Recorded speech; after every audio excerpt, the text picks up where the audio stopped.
In this video, I'm going to give you an introduction to the public domain and just give you a brief outline of how you can use public domain works to create your own work from that.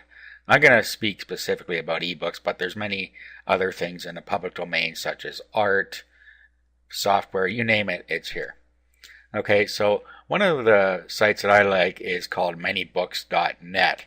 It has actually taken a lot of the things from Project Gutenberg, which is the main source of public domain works, and it's made them a little easier to navigate through. So what I do is I always go with genres. Now you can do this any way you want, but I like to look at genres and then decide what type of book I want to create from here. So let's go to cooking and see what we have in here. Okay, so you can look through these until you find something that looks interesting to you and that you might want to create a product from. Okay, so let's say we were going to create a vegetarian cookbook. So you go into the product here and you get some information here. Up top you have the original author, the date it was published, language it's published. You see how long it is here. This is the number of words, the number of pages, location. Of course, the genre we already know, how many times it's been downloaded, when it was added to this site, and the ManyBooks.net number, and the source, Gutenberg.org. And then down here we have some excerpts. So it just shows you some of what's in here.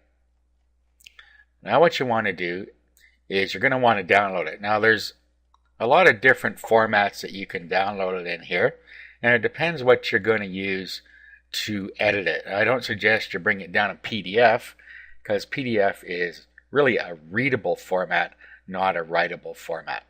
You're usually pretty safe with RTF, which is rich text format. It will open in any word processor. You can also bring it down in text file. So just decide how you want to bring it down. I'm going to bring it down on RTF, so I click on that. Now I click on download, and then I can download it to my computer. Okay, then I can go ahead and open that. Okay, I just opened it in WordPad here. What I actually am going to do is I'm going to do an open it with, and I'm going to open it with openoffice.org. If you don't have a word processor that will create PDF files for you, you can download for free a program called OpenOffice. Just go to openoffice.org and download it, and then open it with the writer. So I'm just going to open this with OpenOffice. Okay, so I'll select openoffice.org here. I'll open it up. Okay, and we have more robust features in here. Okay, so there's some stuff in here. Now, what you're going to want to do, first of all, is rearrange the book. As you can see here, this is a real jumble here. So you'd have to go in and really fix up any text errors and reformat it. Now in this case, I noticed that when I opened it with WordPad, it's actually formatted correctly. So what you might want to do is just save it in WordPad and then reopen it. So what we'll do here is we'll just save as, and then we'll just give it a different title here. So let's call it Cookbook.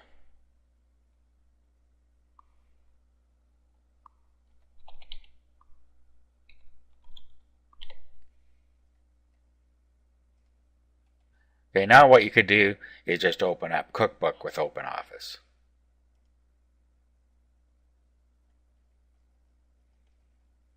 Okay, and as you can see, it has straightened out the formatting for us.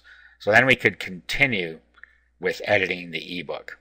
Okay, so what you're going to want to do at this point is go through it, see if there's anything that you want to change. There likely is. And like language and stuff, for instance, is different now than it was in, say, 1906 or 15 or whenever this was made. So conversational language has changed since then. So you're probably going to want to go through, read this, and change anything to make it more modern. You also decide what content you want to put in here, any other changes you want to make. Then, of course, what you're going to want to do is have some graphics created. Okay, the graphics, you can put pictures in with the recipes, for instance. Need a graphic for the book, and you're going to need a graphic for the website you're going to sell it off, if you are in fact going to sell it off a website. And then, of course, you're going to need to make a table of contents. And once you've done that, what you're going to want to do is export it as a PDF file. So you do File, do Export as PDF, and then when you click Export, you'll have a PDF ready to sell.